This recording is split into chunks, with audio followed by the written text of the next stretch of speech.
Ini naRuth ndiri brother yaRuth. Ndoitwa Tofara Wara. Anonzi Ruth Wara. She's my sister. Tiri kuona isusu kuti Ruth yakava hama yevanhu vazhinji. Vamwe vangasonomubvira vambosangana naye, asi nekuda kweurwere hwaRuth nyika yese yakabatana ichiedza kuisa ruoko parwere rwake. Mungatitsananguriro here imini makuriro akaita Ruth kuzosvika asvike paurwere hwazomutora nhasi?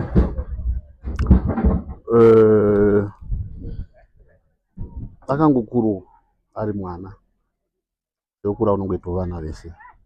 Ari mwana wanga ari very intelligent, akaendawo kuchikoro, akadzidzawo kuno kumushuwa, akazoendawo kutauni. Akakura achigara nambuya ake ndo akamuchengeta, nemhaka yekuti ari muchechi ari kuma2 years ndopakashaika baba. Vakashaika kwakungozangouya mbachengetwa nambuya, akazongouya kutauni achizoenda kuuniversity. Akangopedzawo after I think graduation. I remember kuti akagraduate was it in November, then it was in December I think. Tiri kumusha achitotaurawo hake matambudziko ake kuti ndine ndaita problem yeBP. Saka tinofungidzira kuti urwere hwake hwokolapsa makidneys hwakonzerwa nehigh blood pressure. Saka ndo urwere hwaazongoramba ainahwo. Aingofungawo kuti achakwanisawo kuitawo zvemadialysis, kurapa upona. But urwere hwake hwakwira pakazorekomendwa nemadoctors kuti no, Ruth akufanirwa dai zvaibvira aikwanisa kuitwa transplant. Pasi family takasitragirawo kuti tireze mari iyoyo, butwo nyika yese yakazopindira ikaisa ruoko. After mafriends ake arana chainonzi GoFundMe, a lot of money was raised kuti akwanise kurapwa, but hazvina kuzobudirira kuti akwanise kurapwa because madoctor time yakakwana mari yekuti aende kunorapwa. Madoctor akazongorekomenda kuti condition yanga ari yanga isaite kuti akwanise kuenda kuIndia. Saka takangomirirawo tichifunga kuti pamwe achapora zvekuti azokwanisa kutrafira. Tinoziva isusu kuti mitezo, but unfortunately zvazongosvika pane zvakadaiwo, zvikashayikwa avigwa today. Tinoziva kuti mitezo yekuti vanhu vadonate inokwanisa kunge ichishayika. Ruth akanga awana here dona? Pane munhu here akanga ari ready kuti adonate kidney kuna Ruth paakanga achinzi ari kuenda kuIndia kunopiwa kidney? My last discussion naRuth inini maererano nedonation yekidney, mama vake vanoenda vakamubereka vanga vari available, vachiti vanokwanisa, vaioffer kidney yavo iiswe pamwana. Tine mesister yedu futi inonzi Senzeni Hwara, akanga aoffer zvakare kuti anokwanisa kudoneta kidney. Saka ndo chete dzandinoziva, handizozivi hangu kuti pane dzimwe here. Zvichireva kuti kidney yekuti ipiwe Ruth pane 2 dzakanga dzitoripo dziri ready kuti apiwe, asi chazokonzeresa kuti atadze kupiwa utano hwake. Chakanyanyоitika pana Ruth ndechekuti time yakakwanisa kuti nyika yese yatibetsera kureisa mari yekuti aende kuIndia, health yake yanga yadeteriorata zvisingaite, zvokuti anga asingakwanisi kutrafira. Tiri kunzwa hedu zvekutaurwa nemusocial media zvakawanda zvatisingawirirani nazvo, but hatina kubvira tapuhwa mukana wekukomenda zvedu. Ende ndine urombo kuti ndakaona pasocial media imi majournalist muchitambudza mai vacho. I think she was going through a lot. Mwana ari kurwara, ari muchipatara, vachibuda mira ipapo sei mari yakafamba sei, a lot of things. Handifungi kuti zvaa zviri proper izvozvo. Hapana isusu zvese zvekunzi inini personally handina zvandinoziva zvokuti vakadyiwa mari yekuti Ruth. Chinhu chakatarisa kuenda kwaRuth ihealth yake, condition yake yanga isaite, ndo zvandinoziva. Izvi zvokuti akatadza kuenda nokuti mari yanga yadyiwa tinotongozvionawo musocial media. kungozviona musocial media. Zvakare isusu sefamily, handitika ana mai vaRuth ana sekuru asingakontrole isusu vanhu vanga vachirana GoFundMe, handiti.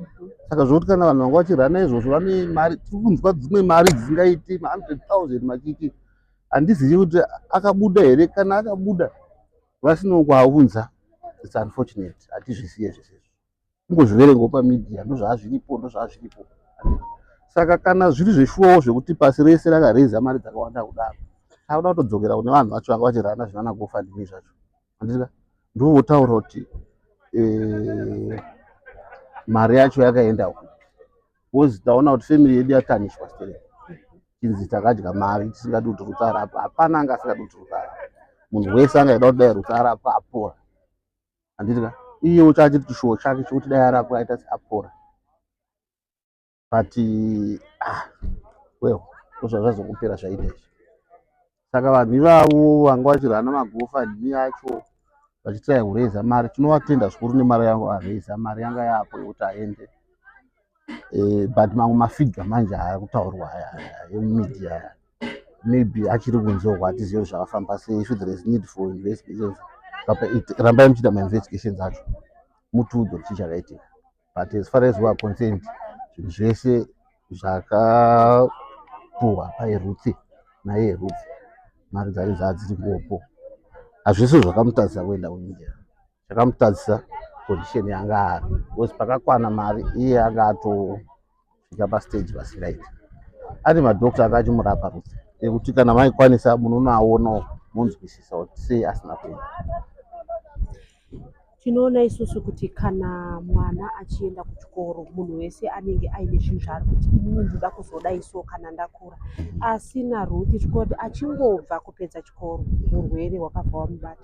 Chii chamunoda kutaura muri hanzvadzi yaRuth, chamunoda kutaura pamusoro pezvakaitika kuna Ruth, kuti haana kana kuwana mukana wekushandisa dzidzo yake? Inini ndinobhirivha muna Mwari, handiti. Mwana anogona kufa achibva mukuzvarwa. Mwana anofo pamwe agrade 7, mwana anofo apedza form 4. Tinotenda Mwari kuti Ruth akakwanisa kukura kusvika kuuniversity, but unfortunately akafa asati achangopedzawo graduate. I mean akarwara achangopedzawo graduate, atadzawo kushandisa zvidzidzo zvake. Saka hatingatongere Mwari, tinongofunga kuti inguva yaMwari neyangokwana. Kune vanochemberawo kuchena musoro, kune vanochembera kusvika 100 years, kune vanofa vachibva mukuzvarwa, kune vanofa vachiri vana vadiki. Saka hapana chatingataura, inguva yaMwari. Mataura imimi pamamuchitaura mataura nyaya yevanhu vakabatsira. Chii chamunoda kutaura kuti mhuri yeZimbabwe? Nokuti tinoona kuti dzimwe nguva kana paita dambudziko, vanhu vanoita chirwirange kuda kubatsira. Mashoko amungade kutaura kune vanhu vaiisa ruoko paurwere hwaRuth? Vanhu vese vakaisa ruoko paurwere hwaRuth ndinovatenda zvikuru. Isusu semhuri takatoshamiswa kuti vanhu vane mwoyo wakanaka kudaro. Dai varega kuitira Ruth chete, vavaramba vachingoitirawo vanhu vese vanotambudzika vachishaya mari dzekunorapwa. Saka ndinotendawo neeffort yese yanga yakaiswa nevanhu vese vanga vakaisa mari dzavo ipapo. Unfortunately guys, mwana atadza kusvika patachida tese. Saka ndoramba ndichitenda zvikuru nezvamakaita. Kutenda pasi rino rese, wese akadoneta sendi rake. Thank you so much. Mwari akukomborerei. Mashtai. Ndangoda kubvunza kuti tamubvunza chimwe mataura kuti mafigures amaiona pasocial media ari ezvitwawo, ini mungatipo here maybe an estimate yeyakasvika? Zvakaitika ka hatina, inini personally ndinogara kure, saka ndasiri in direct contact nevanhu vanga vachiita zvinhu izvi. Saka ndasinganyanya kufollow hangu kuti mafigure, but I know kuti around 30,000 mari iyoyo yakasvika.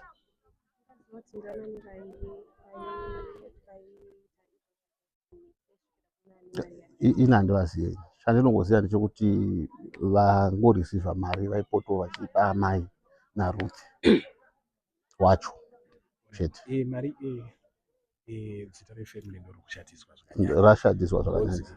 vanhu vepasocial media vazhinji vacho vari kuzvikliya watoti ini unoona mai vachibvumburudzwa Havakabvumburudzwa zvakatirwadza chaizvo, very very unfair zvamaita. sema munawo madzano amuda kutora zita renyu richenetswe like mapurisa kana chii because mafans akaenda papublic andibona unosara uchinzi shuwa ndaona mautaura vanhu vemhuri yekwarume vakazoshandisa mari shuwa hamuna matsano anokuita kuti zita renyu richene. Handifungi kuti pane matanho atingatore isusu kuti zita richene, because kwatiri tatangoona kuti hazvisi necessary kuti tiswere tichiresponda kune zvinhu zvepasocial media. Because social media zvakafanana kuti izvozvo tiri kutaura so hatisi kuziva zvamuri kunonyora, mogona unotanga kutondiataka muchiinterpreta zvandataura in your own way, handitika. Saka there is nothing we can do kukondora social media. Ingotaurai zvamunoda, but I think iwo zvamaita izvo zvakanaka. Kana mairukiwo vazorora, handitika, maikwanisa kuzova-approacha zvakanaka, handiti, vanyararo vazororo nenhamo yemwana, monzwisisawo kuti zvaifamba sei, pate kuvabvumburudza kuma muchiita kwevo, zvazvisiri right. Kusanga achirwara ari muchipatara, vari kubuda muchipatara vaona mwana condition yake haisi kuita, makamira padoo muchivatambudza, handifungi kuti zvazviri right izvozvo. Harassment Isingaiti. Ndine mubvunzo sefamily tinoziva kuti kune vanhu vanotaura, hapana here mamwe mashoko amunogona kutaura pamusoro penyaya dzekuti munhu pakaitika chivanhu, nekuti vanhu vari kuti zvinotsanangurika sei kuti munhu achangopedza chikoro otadza kuzoshandisa dzidzo iyo anga tatasira kuti achazoraramisa kana murume. Tiri vanhu vatema, handiti, tinotaura zvatinoda, but inini hangu personally ndiri munhu anonzwisisa kuti vanhu vanorwara. Kana varwara ongowanozve vamwe vachirapika vamwe vachipora, handiti. Ndofunga tine zvirwere zvakawanda zvinoitika zvirimo muno muZimbabwe, even paifa vanhu necovid, handiti, tichiziva kuti tine covid vanhu vaingoti aroiwani. Saka inini hangu handibhilive mune zvekuroya zvezvozvo, tongobhiliva kuti mwana akarwara apedza university obva zvangoramba kuti apore, ndizvozvo chete. Zvechivanhu izvi kana kuti zvechikaranga kana zveuroyi, zvimwewo izvo. Wese tisina proof yacho yekuti akaroiwa kana kuti hatina zvatinoziva pazviri zvese. Chatinongoziva ndechekuti madhokota akati mwana uri kurwara so chete. Aiwa, tinotenda nenguva yamatipa yekuti tinge tiri tinokurukura nemi. Thank you so much, maita zvita muripoti zvakanaka wedu, please.